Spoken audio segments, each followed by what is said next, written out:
What do you need to know about due diligence when you're buying a business? Stick around, that's my topic for today. But before we dive in, please take a minute and hit that subscribe button and the like button on this video so that we can spread the word and get more people watching. Hi, I'm Tim.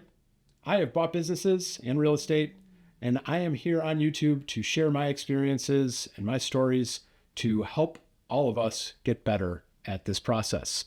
I think buying a business is a great way to financial independence, and I would like to share some resources that can help you if you're interested. Today, we are going to dive into the topic of due diligence.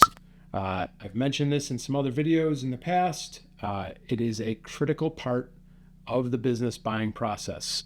If you've bought real estate, familiar with buying real estate, you've probably heard this term as well. First of all, don't get overwhelmed by this term. Due diligence is not a super complicated process. At its core, all it means is verifying the information that you should have already been given and taking a little bit of a deeper dive into some of the things that you need to know more about before you buy the business. So, due diligence just means to verify the facts. When you're in the business buying process, you've been given some information that has led you to making an offer and having that offer accepted. So it's at that stage, once you've been given some information, enough information that you can evaluate the business, what you think it's worth, make an offer price, start working with a bank a little bit, come to an agreement with the seller, and then the real work starts. So you've got a contract or an LOI signed, a letter of intent, that you were going to buy the business for X number of dollars on these terms. Now you've got to dive in and really do your homework and make sure everything is what it seems to be. Make sure that what you're buying is what you actually think you're buying. So first step for me is the financials. And this is going to vary a little bit, person to person, business to business, acquisition to acquisition, this timeline and what you're doing when. And it will also vary because in that LOI or in that contract, there is usually a stipulation of how long you have to do due diligence. A lot of times you'll put your list of documents or asks in the LOI, and that clock usually starts once the seller delivers everything.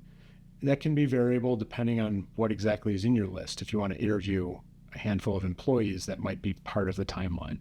But back to the timeline, one of the first things that I jump into is the financials. So you've probably been given some level of financials already. You have to have had something in order to evaluate the purchase price of the business. But if you haven't already, now you need the tax returns, 3 to 5 years at least. And if there's been a major event in the last couple of years, for example, COVID, impacted a lot of different types of businesses pretty drastically in 2020 and 2021.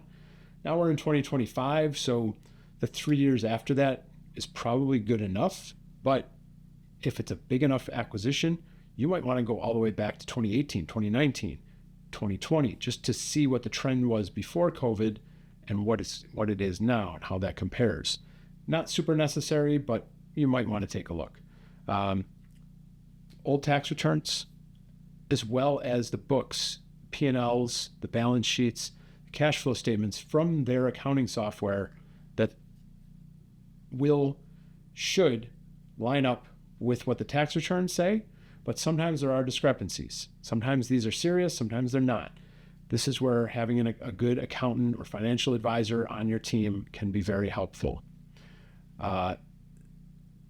What you're looking for is discrepancies from what you were told. That's going to change the value of the business.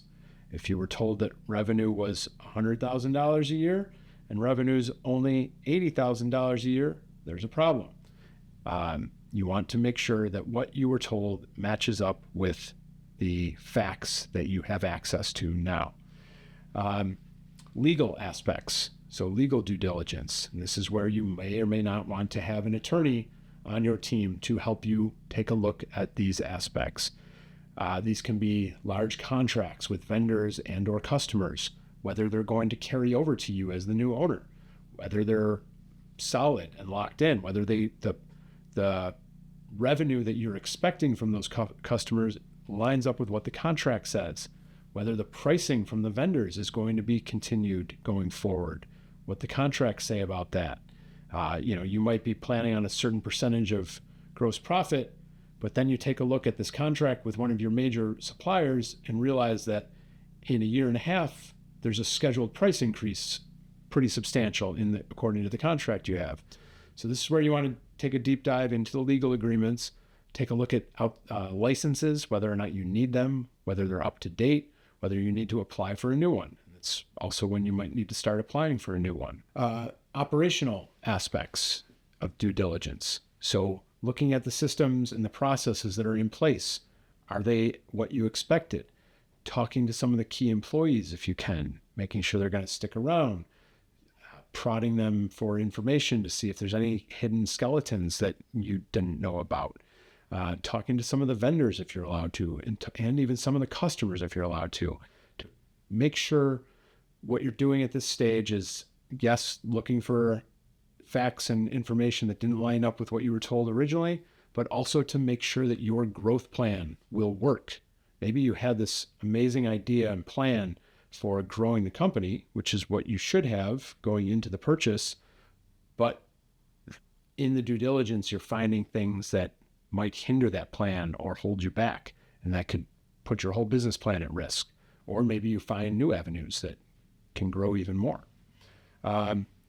Customer and market due diligence.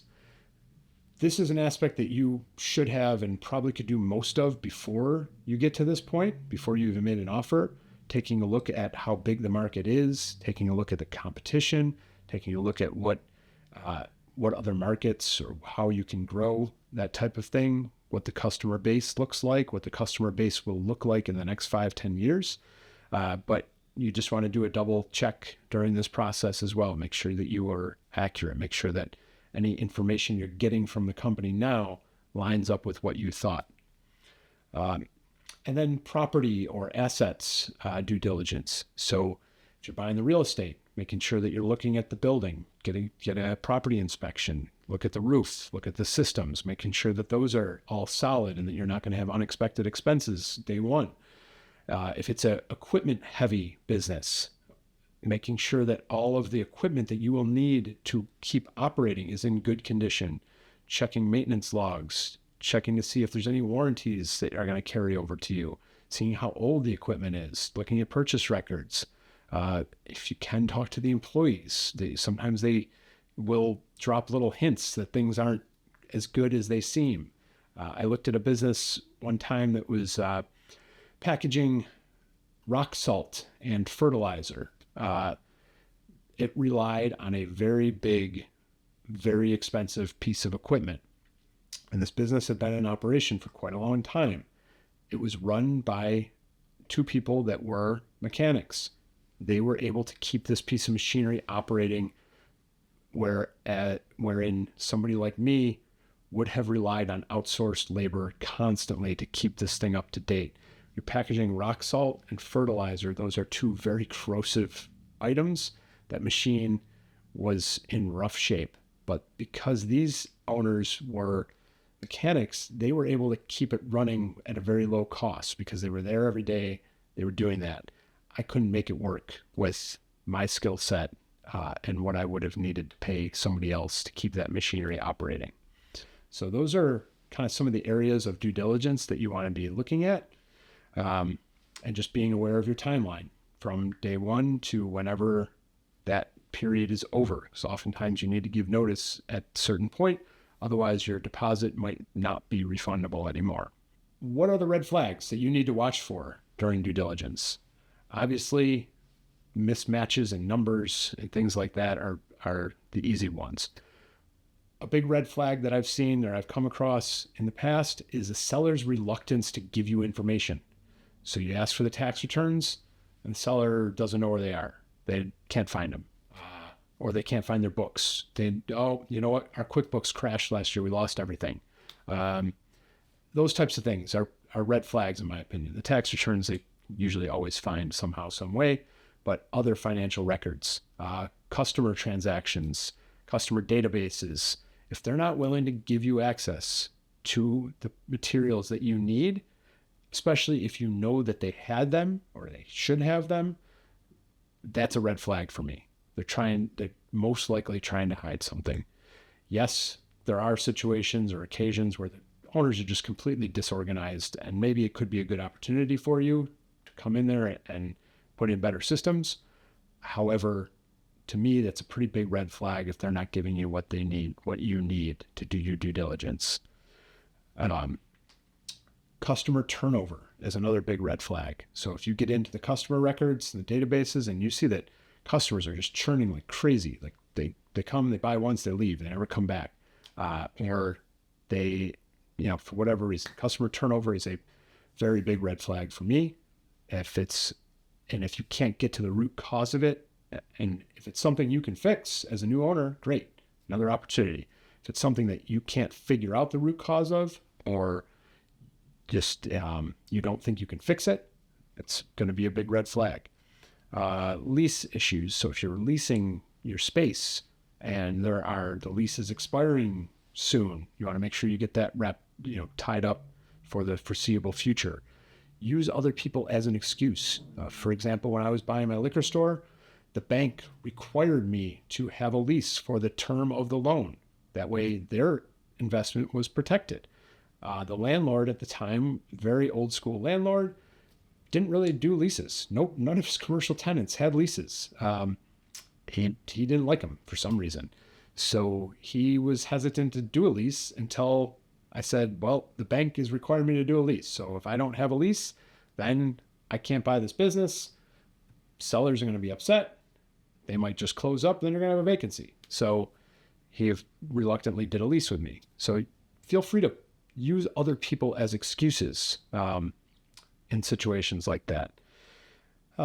Key employee risks. If you realize or find out that a lot of the key employees are going to be leaving with the seller or set to retire in the next couple of years, that's a pretty big red flag for me. And just in general, anything that doesn't line up, anything that doesn't add up, things don't seem right, don't feel right, that's a red flag for me. How do you stay organized during due diligence? Well, like I mentioned, sometimes in the LOI or in the contract, you're going to have a list of items that you require for your due diligence. Drop that into a Google Doc or a Google Sheet, which you can use as a checklist to check off when you get the item, when you've reviewed the item, and whether or not you have any questions. It's a great way to keep it all in one place, especially if you have partners or if you want to be doing this with a team. If you hire a due diligence company, they should have a good system for you. If they don't, then you might want to look at a different company or just do it yourself. But using those shared documents are a great way to keep multiple people on board. Or even if you're just doing it yourself, I like to use those shared documents because then I can access it from anywhere, my phone, my computer, whatever I have with me.